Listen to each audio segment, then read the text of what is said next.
Thank you very, very much. Okay. So, if I were going to be egotistical, I'd say that shows great insight. Okay, but at the time, I think it was just Doc being Doc. Okay, here's someone whom he wasn't sure whether or not I'd make it, but on the other hand, he felt like it was worth a chance.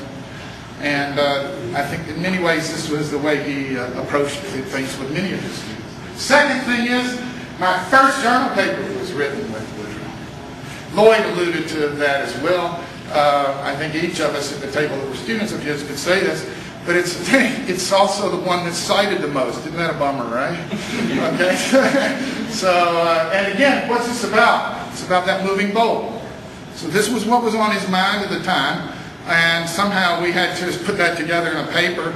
And even though it's probably the analysis portion is small, the conceptual portion is large, and the simulations are just enormous. John McCool just spent his zillions of dollars simulating everything he could think of at the time. And I don't think it's citation classic level yet. It's in the 700 or so, maybe. Citation is not quite to 1,000, but ultimately it's liable to get there. And this is still an area, this ability for LMS to track time varying things is still something that's being debated and analyzed in great detail at many. My first faculty position is due to Doc.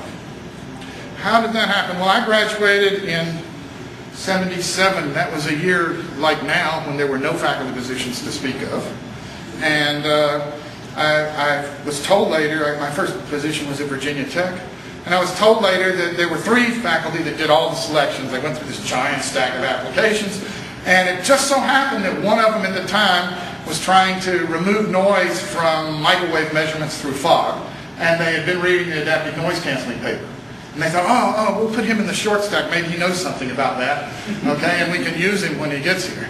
So that's how I moved from this stack to this stack. And so my first job, too, did you know that you've done all these things? I mean, it's pretty incredible, isn't it? Then there's one other there's no way you know about, and that is he's responsible for my first African safari. If you've never had a chance to do this, do it. It's incredible.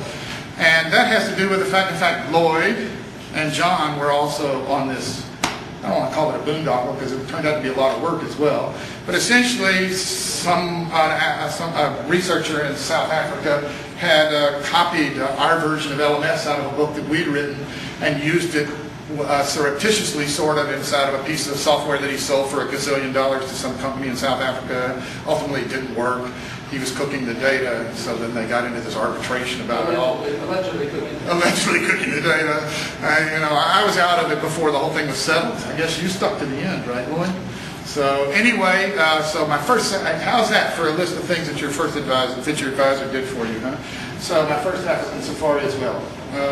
Quite. So I want to thank Doc for all of that.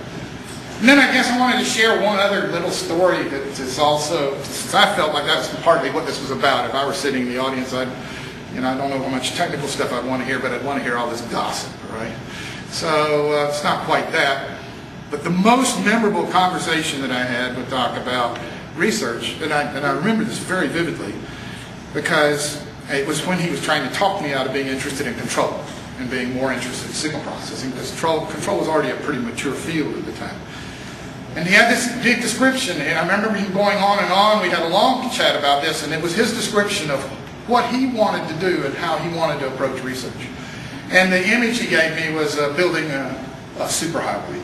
Okay, and you can start with a person that blazes a trail, goes through where there's not a highway, there's never even been a path before, and they go through the woods or whatever, and they're hacking away, and they create the path, they're blazing the trail. And then you can have the people that come along and make it wider, the people that pave it, the people that put lights around it, and on and on and on. And you have this long description of all these different stages. And the last one, the one I remember most vividly, was gold plating the guardrails. Because that's what he told me I was going to do. Okay? And that I didn't want to be doing that, that like he wants to be blazing the trail. The rest of the stuff is just, engineering. Okay? And so I've carried that with me a long time. I don't think too many of us have the ability or opportunity to be trailblazers. And so it's not necessarily a piece of information or a piece of advice that you can carry with you. So I started thinking a little bit more about this. What are some of the other things that I feel like Doc through his behavior, taught me about, one of the things I'm going to use a California surfing sort of metaphor here.